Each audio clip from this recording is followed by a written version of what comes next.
I'll go ahead and give out my tight end prop here. That's going to be Zach Ertz to go over 38.5 receiving yards in this game against the Tampa Bay Buccaneers. And I think this is going to be one of the games where we do see it's going to be a very, very high scoring game. These two teams did match up week 1 in Jaden Daniels' NFL debut on the road. Tampa Bay did win that game 37-20. But if you guys have been listening to this podcast all season long, one of the angles that I've talked about a lot this season has been tight ends against the Tampa Bay Buccaneers, and they give up the yardage to the tight end position.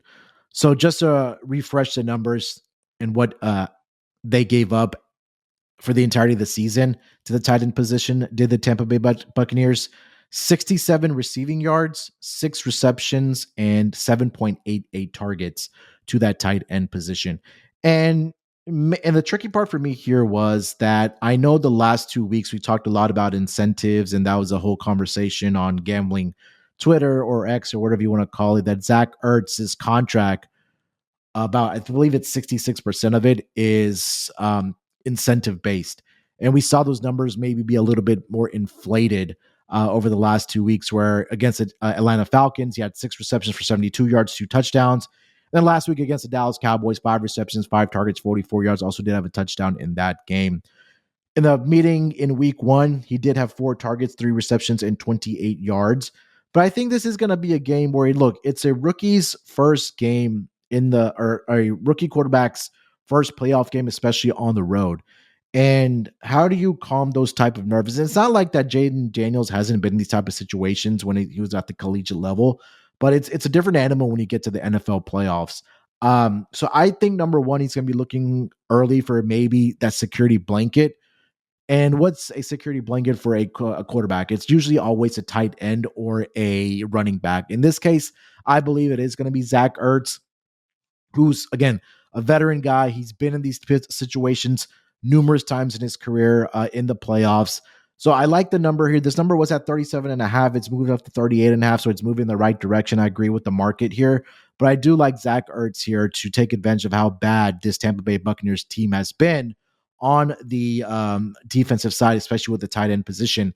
And look, they also have to worry about the Bucs defense with Terry McLaurin on that side. They also got Austin Eckler back in the backfield there as well. So I think this is a good opportunity here for Zach Ertz, over 38.5 receiving yards here, Sleepy. All right, this is funny. So I'm asking you if you had, same prop as me on the wide receiver. I had this prop and I crossed it out. Here's the reason why. This was the first prop that I went to when I was typing stuff up today, because Zach Ertz has been really good to me, and I know how bad the Tampa Bay Buccaneers are against the tight end. But why did I cross it out? Because of Eckler, because of what's his name, Zacchaeus and De'Ami Brown and Terry McLaurin, and it felt like there were just a lot of options there for Daniels to go ahead and throw the football to. But I'm in your camp. McLaurin and Ertz are number 1, number 2 options. Those are the guys he's going to go to. Those are the guys he feels comfortable with. And here's the other reason why I crossed Ertz out, because I know Philadelphia really well. And I know that if Jalen Hurts is going to be limited with his legs because of the concussion, they're going to look to go ahead and get the ball to Saquon, or they're going to throw it to the guys that he's most comfortable with. And one of those guys is Dallas Goedert. I'm going to play Dallas Goedert over 36.5 receiving yards. And a lot of it's just due to he can't miss Goedert. He is one of the guys that he just can just connect with, that he knows where he's going to be. Nice soft throw. They find the weakness, the softness in the defense, and Goddard ends up getting 2-3 catches that go for long yard. It's not like he's just getting like 5-6 yards. Like, dude's picking up 15, 20, 25 yards with some of these catches. Goddard's probably going to catch 4 or 5 balls in this one, but 36.5, it's just too low. And if Green Bay's smart, you probably are going to stack the box to go ahead and stop Barkley, or you're going to end up trying to double A.J. Brown. And I could tell you right now, just based on what I know with Philadelphia, Hurts is going to look more to Goddard before he looks at Devonta Smith if A.J. Brown's bottled up. So I'm going to play Dallas Goedert over the 36.5 receiving yards. I like that one a lot. Yeah, couldn't talk you off, like we mentioned. When we talk about these quarterbacks, their best friends and their security blankets do turn into those tight ends.